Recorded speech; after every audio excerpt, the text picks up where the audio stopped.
Hello বন্ধুরা, আজকে আমরা চলে এসেছি ফ্যামিলি লেভেল ডাটা কালেকশন পোর্টালের অফিসিয়াল ওয়েবসাইটে। তো আমরা সকলেই জানি এই ওয়েবসাইট থেকেই কিন্তু অন্নপূর্ণা যে টাকা সেটা প্রোভাইড করা হয়।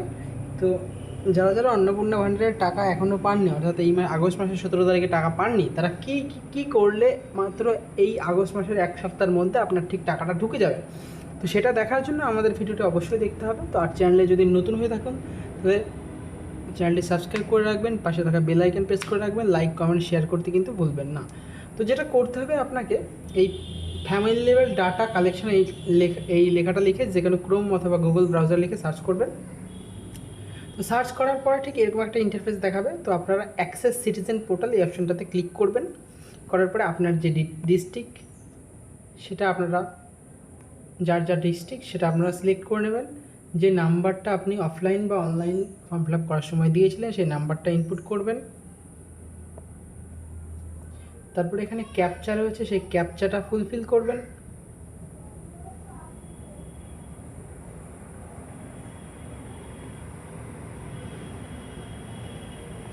ফুলফিল করার পর রিকোয়েস্ট ওটিপি অপশান যাবে, অর্থাৎ আপনার ফোন নম্বরে 6 অঙ্কের একটি ওটিপি যাবে।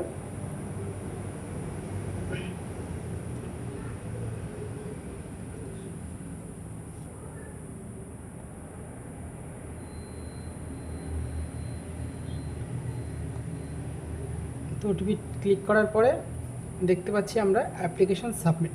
এবার যে একটু নিচের দিকে আসলেই আপনারা দেখতে পাবেন যে আপনি যদি অ্যাপ্রুভ লেখা থাকে, আপনার যে পরিবারের যে যতজন সদস্য তার মধ্যে যারা যারা অন্নপূর্ণা ভাণ্ডারের যোগ্য তাদের পাশে অ্যাপ্রুভ নাকি রিজেক্ট এই কথাটা লেখা আছে। যদি অ্যাপ্রুভ লেখা থাকে তাহলে আপনার কিচ্ছু করার দরকার নেই। যদি অ্যাপ্রুভ না লেখা থাকে কিংবা আপনার ব্যাঙ্ক অ্যাকাউন্টে টাকা না ঢুকে, সেক্ষেত্রে আপনারা যেটা করবেন অবজেকশন এবং ক্লেম এই অপশানটাতে আপনারা ক্লিক করবেন। আচ্ছা, আমরা করলাম।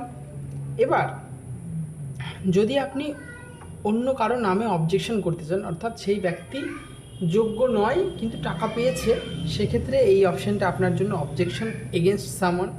আর যদি আপনি নিজে টাকা পাননি, সেক্ষেত্রে ক্লেইম বাই অ্যাপ্লিক্যান্ট। ঠিক আছে? তো সেক্ষেত্রে দেখুন আপনার যে অ্যাপ্লিক্যান্টের নাম সেটা কিন্তু এখানে শো করবে। আপনার পরিবারে যেমন সেটা আমি দেখাচ্ছি এখানে, এই যে যেমন মনোপ্রভা দেবনাথ এই নামটা থেকে আমি এখানে শো করলাম।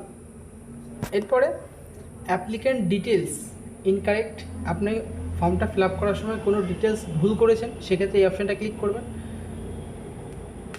এবার আপনার যে বা এটা আপনার মনে হচ্ছে যে আপনার যে ফর্মটা সেটা ভুল করে রিজেক্ট হয়ে গেছে, কোনোভাবে রিজেক্ট হয়ে গেছে। তো আপনার কাছে যে যুক্তিগুলি আছে সেই যুক্তিটা এখানে লিখবেন। একদম একেবারে সোজা কথায় বাংলায় লিখলেও হবে, ইংরেজিতে লিখলেও হবে, যা খুশি। লেখার পরে আপনি যে সাপোর্টিং ডকুমেন্টসগুলো দিতে চান সেই ডকুমেন্টসগুলো এখানে 50 থেকে 200 কেবির মধ্যে এই জায়গাটা ঠিক আপলোড করতে হবে। ঠিক আছে? তো আর আরেকটা বিষয় যদি বলে দিই, যদি আপনি কারোর নামে অবজেকশন করতে চান তাহলে ঠিক এই অপশানটাতে ক্লিক করবেন।